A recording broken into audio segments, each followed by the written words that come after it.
वक्रतुंड महाकाय सूर्यकोटि समप्रभा निर्विघ्नं कुरु मे देव सर्वकार्येषु सर्वदा।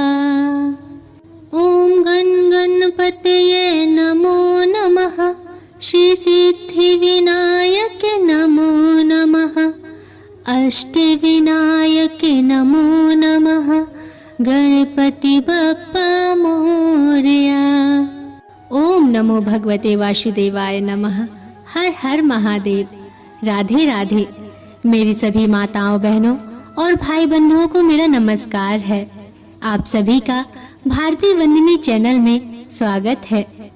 मित्रों, प्रतिवर्ष भाद्रपद माह में शुक्ल पक्ष की चतुर्थी तिथि से गाजे बाजे के साथ घर घर में गणपति की स्थापना शुरू हो जाती है।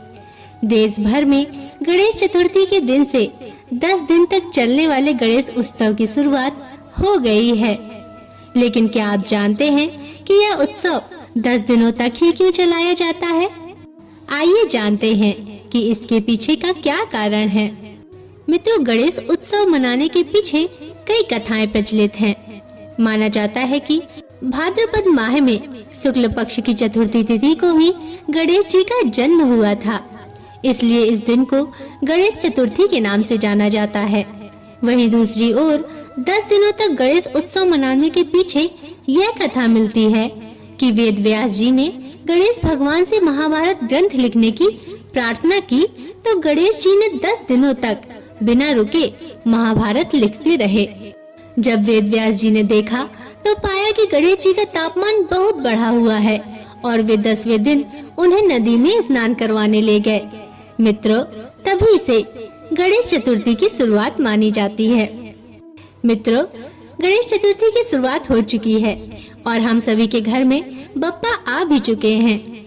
और इसी शुभ अवसर पर मैं आपको इन गणेश उत्सव के 10 दिनों में बप्पा की 10 रोचक कथाएं सुनाने वाली हूँ, जिससे गणेश उत्सव के साथ साथ बप्पा की कथाएं सुनने से बप्पा का आशीर्वाद हमेशा हम पर बना रहे और उनकी कथाओं का रसपान गणेश उत्सव के उत्साह को और बढ़ा दे और सभी भक्त भक्ति रस में डूबे रहें। तो चलिए बप्पा का दर्शन करते हुए आज की प्रथम कथा शुरू करते हैं। मित्रों, आज गणेश जी की प्रथम कथा है, जिसका शीर्षक है कि मूषक राज गणेश जी के वाहन कैसे बने और गणेश जी के चूहे का क्या नाम है। तो चलिए सुनते हैं इससे जुड़ी कथा। धर्म ग्रंथों के अनुसार हजारों युग पहले एक बहुत ही भयंकर असुरों का राजा था, जिसका नाम गजामुख था। वह असुर बहुत ही शक्तिशाली बनना चाहता था और सभी देवी देवताओं को अपने वश में करना चाहता था, इसलिए हमेशा भगवान शिव से वरदान के लिए तपस्या करता था। शिव जी से वरदान पाने के लिए वह अपना राज्य छोड़कर जंगल में जाकर रहने लगा और शिव जी से वरदान प्राप्त करने के लिए बिना पानी पिए, बिना भोजन खाए दिन रात तपस्या करने लगा। मित्रों, कुछ साल बीत गए। शिव जी उसके अपार तप को देखकर प्रसन्न हो गए और शिव जी उसके सामने प्रकट हुए। शिव जी ने खुश होकर उसे दैविक शक्तियां प्रदान की, जिससे वह बहुत शक्तिशाली बन गया।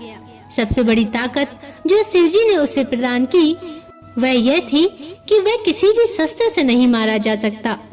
असुर गजमुख को अपनी शक्तियों पर गर्व हो गया और वह अपनी शक्तियों का दुरुपयोग करने लगा और देवी देवताओं पर आक्रमण करने लगा। मित्रों, सिर्फ भगवान शिव, विष्णु, ब्रह्मा और गणेश जी ही उसके आतंक से बचे हुए थे। गजमुख चाहता था कि हर कोई देवता उसकी पूजा करे। सभी देवता शिव, विष्णु और ब्रह्मा जी के शरण में पहुँचे और अपनी जीवन की रक्षा के लिए गुहार करने लगे। यह सब देखकर शिव जी ने गणेश को असुर गजमुख को यह सब करने से रोकने के लिए भेजा। गणेश जी ने गजमुख के साथ युद्ध किया और असुर गजमुख को बुरी तरह घायल कर दिया, लेकिन तब भी वह नहीं माना। उस राक्षस ने स्वयं को एक मूषक चूहा के रूप में बदल लिया और गणेश जी की ओर आक्रमण करने के लिए दौड़ा। जैसे ही वह गणेश जी के पास पहुंचा, गणेश जी कूदकर उसके ऊपर बैठ गए और गणेश जी ने गजमुख को जीवन भर के लिए एक मूष में ही बदल दिया और अपने वाहन के रूप में जीवन भर के लिए उसे अपने पास रख लिया। बाद में गजमुख भी अपने इस रूप से खुश हुआ और गणेश जी का प्रिय मित्र भी बन गया। मित्रों, तभी से गणेश जी की उपासना बिना मूषक के करने पर मनोकामनाएं पूरी नहीं होती। अतः हमें गणेश जी की उपासना मूषक के साथ ही करनी चाहिए।